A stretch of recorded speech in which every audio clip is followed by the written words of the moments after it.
Shalom. Pertama-tama kita ucapkan kepada Tuhan yang Maha Kuasa, karena atas berkat karunia-Nya kita masih diberikan nafas kehidupan hingga pada saat hari ini.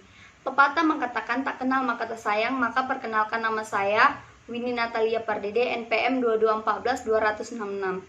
Baiklah, di sini kita akan membahas materi bab 4, yaitu demokrasi dan pendidikan demokrasi. Pemahaman tentang demokrasi. Prinsip-prinsip demokrasi adalah kedaulatan rakyat, pemerintahan berdasarkan persetujuan dari pemerintah, kekuasaan mayoritas hak-hak asasi manusia, pemilihan yang bebas dan jujur, persamaan di depan hukum, proses hukum yang wajar, pembatasan pemerintah secara konstitusional, pluralisme sosial, ekonomi, dan politik, nilai-nilai toleransi, kerjasama, dan mufakat, membangun hubungan negara dan masyarakat, optimalisasi pelaksanaan kewajiban dan hak. Demokrasi adalah sebuah bentuk kekuasaan atau kretein dari rakyat, oleh rakyat, dan untuk rakyat, atau yang disebut dengan demos. Menurut konsep demokrasi, kekuasaan menyiratkan arti politik dan pemerintahan, sedangkan rakyat berdasarkan warga negara didefinisikan sebagai warga negara. Ada beberapa bentuk demokrasi dan sistem pemerintahan negara. Yang pertama, pemerintahan monarki, dan yang kedua, pemerintahan republik. Dan ada juga bentuk kekuasaan pemerintahan dalam negeri dipisahkan menjadi 3 cabang kekuasaan. Yang pertama, kekuasaan eksekutif, dan yang kedua, kekuasaan federatif, yang ketiga, kekuasaan yudikatif. Pemahaman demokrasi di Indonesia. Ada 4 sistem pemerintahan negara. Yang pertama, sistem pemerintahan diktator, yang kedua, sistem pemerintahan parlementer, yang ketiga, sistem pemerintahan presidensial, yang keempat, sistem pemerintahan campuran. Prinsip dasar pemerintahan Republik Indonesia yang pertama, Pancasila. Pancasila sebagai dasar negara mempunyai kedudukan yang pasti dalam penyelenggaraan pemerintahannya. Dalam tata urutan perundang-undangan Republik Indonesia itu terdiri dari yang pertama, Undang-Undang Dasar 1945, Ketetapan MPR, Undang-Undang dan Perpu, PP, Kepres, dan peraturan pelaksanaan lainnya. Ada juga unsur-unsur demokrasi. Unsur-unsur demokrasi mengandung pengertian pertama, pemerintahan dari rakyat, yang kedua, pemerintahan oleh rakyat, dan yang ketiga, pemerintahan untuk rakyat.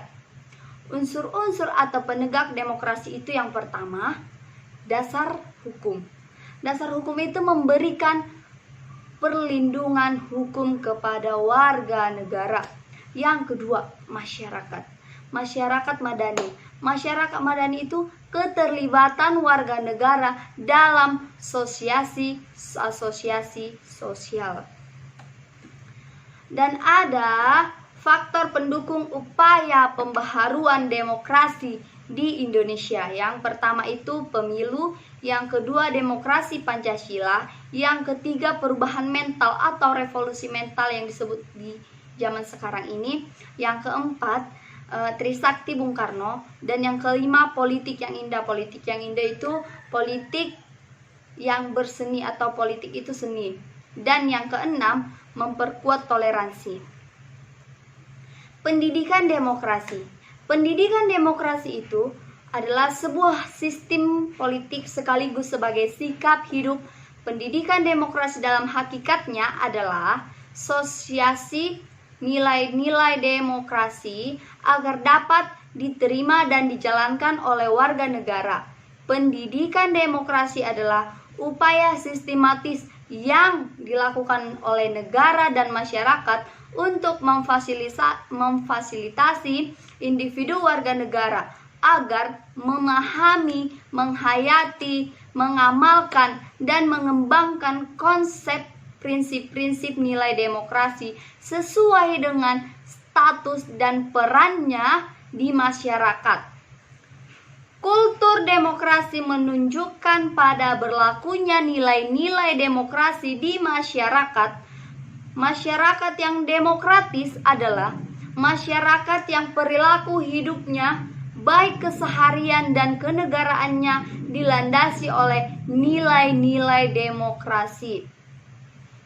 Menurut pendapat Henry B. Mayo, nilai-nilai demokrasi meliputi damai dan sukarela, adil, menghargai perbedaan, menghormati kebebasan, memahami keanekaragaman, teratur pelaksanaan yang minimal teratur pemaksaan yang minimal.